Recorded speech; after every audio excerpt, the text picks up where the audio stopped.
As if there wasn't enough going on, North Korea making news this Thursday after firing 3 suspected ballistic missiles into the East Sea. The successive missile launches coming days after South Korea's inauguration of a new conservative president. That's right, and this brings the total number of weapons tested by North Korea this year to 20. And some are speculating North Korea could be preparing a nuclear test next. Joining us to discuss is author of The Coming Collapse of China, Gordon Chang. Gordon, how concerned should we be about what we're seeing North Korea doing? First nuclear test since 2017. Also, they're testing intercontinental ballistic missiles that can reach the United States. They did that in 2017. They had a successful test. They did that a few weeks ago. They had an unsuccessful test, but they're getting there. And that means that any part of the United States can be hit with a North Korean nuke. So, yes, we should be concerned. For years, the United States existed with the Soviet Union with mutually assured destruction.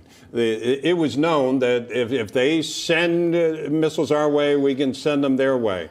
North Korea is a wild card. I don't know if they think that way, but what do you think he's up to?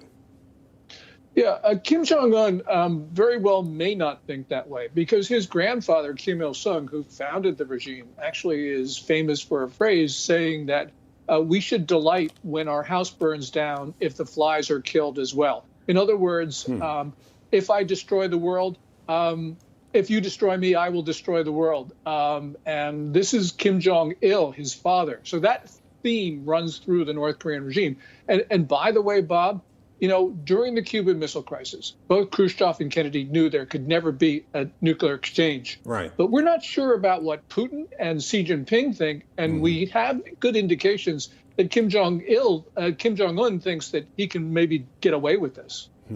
Yeah. Now, Gordon, when it comes to China, let's take a listen to what Director of National Intelligence Avril Haines recently said about a potential invasion of Taiwan. It's our view that they are working hard to effectively put themselves into a position in which their military is capable of taking Taiwan over our intervention. Wow. You know, again, talk to us about the true threat there. I mean, that sounds pretty serious. Yes, the threat there is that the Chinese leadership does not believe that we will dare to oppose them, or that if we will, that they can overcome us, as she said. Deterrence is breaking down. We know that because the Russians invaded Ukraine, despite the overwhelming power of the United States and our friends. So the Chinese look at that and think, well, maybe deterrence will break down over Taiwan as well, as it is indeed going in that direction.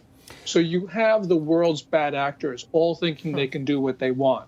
Yeah, apparently not seeing enough strength to worry about, I guess. According to USNI News, China is building aircraft carrier targets in one of their deserts that look like real ports, with speculation, of course, the interpretation they could be used for practicing with ballistic missiles, that this would replicate something outside of Taiwan. This has been going on a while, right? Yes, and it's not just Taiwan ports that they are replicating in the Xinjiang desert. There's also U.S. aircraft carriers and smaller U.S. ships.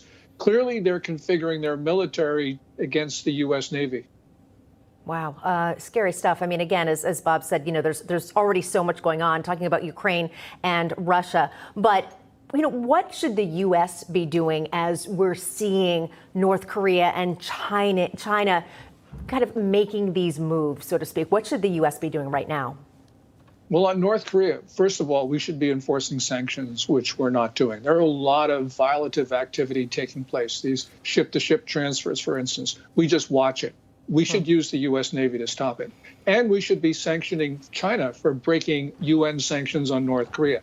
We don't do that because we're apparently afraid of Beijing. Well, we have to show the Chinese that we're no longer afraid. And once we start doing that, then I think we'll be in a much better shape. And the bigger issue is we should make sure that Russia loses in Ukraine, because then the Chinese will see that and they'll realize that they stake in one place is going to create disasters in others. Let me ask you a completely different question, and this is related to the tariffs that President Trump imposed. And there's talk that maybe the Biden administration will withdraw those. Now, those have been controversial from the very beginning, but I wanted to get your thoughts, either whether it's a good idea or bad, and even if you don't give us that, what impact do you think they would have if they were lifted? It's an atrocious idea to take these tariffs off for a number of reasons. One of them is that the American consumer basically doesn't pay them. China has absorbed at least 4/5 of the cost of these tariffs. So by taking the tariffs off, the Biden administration is giving the Chinese a big gift. Also, these tariffs help to decouple supply chains from China, which is the way we obviously need to go because we shouldn't be enriching a hostile state. So we should be increasing the tariffs. And by doing that, we'll be driving industry back onto our own shores. We'll be employing Americans, and we will not be fueling the Chinese military. Wow, Gordon Chang, thanks so much for being with us. Great insights as always. Thanks, Katrina, and thanks, Bob.